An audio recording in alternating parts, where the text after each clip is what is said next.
Halo guys, welcome back. Kembali lagi dengan saya Fandi. Kali ini kita akan membahas tentang informasi CPNS terbaru, yaitu sebuah surat resmi dari PAN-RB perihal pendataan tenaga non-ASN di lingkungan instansi pemerintah yang mana tertanggal 22 Juli 2022 ditujukan kepada para pejabat pembina pegawaian baik pusat maupun daerah. Surat ini merupakan tindak lanjut dari surat PAN-RB perihal status kepegawaian di lingkungan instansi pemerintah yang mana kita mengingat batas maksimal tenaga honorer ada di instansi pemerintah itu pada tanggal 28 November 2023.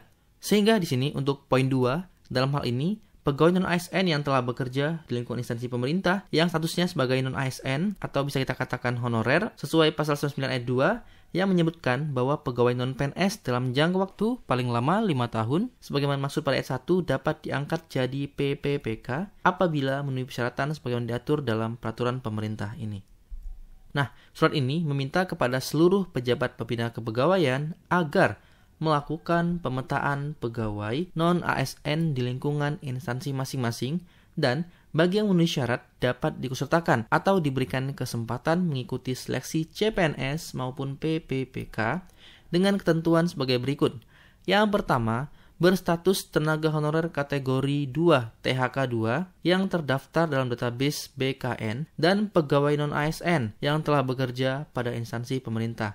Jadi sini ketentuannya bisa dua. Yang pertama, tenaga honorer statusnya THK2 atau pegawai honorer yang sudah bekerja mulai dari hingga tahun 2005. Kemudian pegawai non-ASN lainnya atau honorer yang telah bekerja pada instansi pemerintah.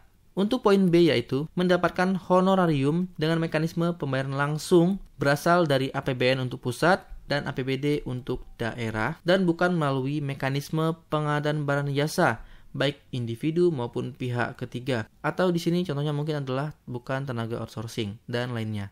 Oke, berikutnya untuk poin C, diangkat paling rendah oleh pimpinan unit kerja.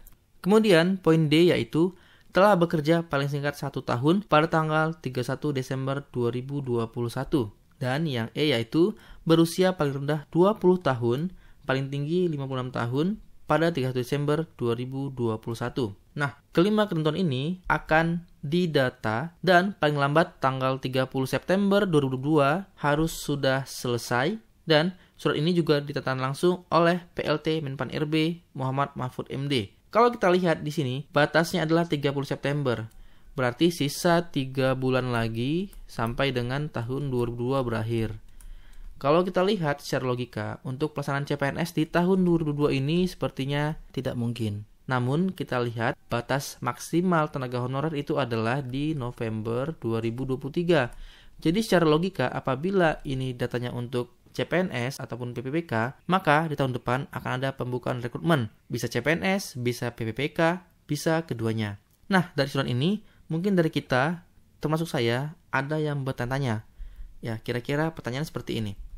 Pertama, di tengah info pengurangan CPNS, apakah mungkin ada penerimaan? Ya, menurut saya, bisa saja mungkin, karena ini merupakan salah satu langkah strategis dari pemerintah untuk menghapuskan honorer dan mengalihkan kepada CPNS ataupun PPPK. Kemudian yang kedua, apakah mungkin rekrutmen CPNS itu hanya untuk honorer aja? Ya, kalau kita kembali kepada PP tentang manajemen PNS, yang mana setiap warga negara Indonesia itu berhak untuk ikut CPNS. Jadi kalau khusus untuk honorer aja, menurut saya itu sangat kecil sekali kemungkinannya. Oke, berikutnya lagi, agak janggal pada kalimat bagi yang memenuhi syarat dapat diikutsertakan atau diberikan kesempatan mengikuti seleksi CPNS. Di sini bahasanya diikutsertakan, berarti kan ada yang mengikutsertakan, berarti instansinya mengikutsertakan pegawai untuk ikut CPNS. Kalau kita ambil logika, apabila pegawai honorer tadi merasa dirinya memenuhi persyaratan, sepertinya nggak perlu diikutsertakan, dia bisa daftar sendiri.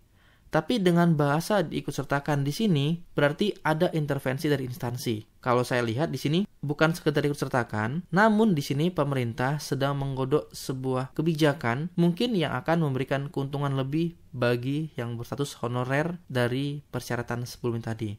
Ya mungkin untuk CPNS nanti akan ada afirmasi khusus honorer tertentu. Ya ini kita nggak tahu. Ya yang pasti semoga aturan tersebut bisa menguntungkan semua pihak. Oke teman-teman. Mungkin sekian dulu untuk pembahasan dari surat ini.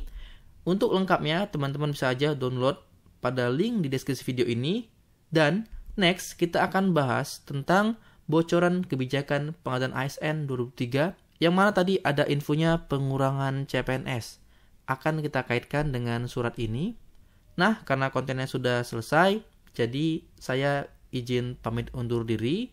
Terima kasih sudah menonton. Saya mohon maaf apabila ada salah kata. Dan sampai ketemu pada tayangan selanjutnya.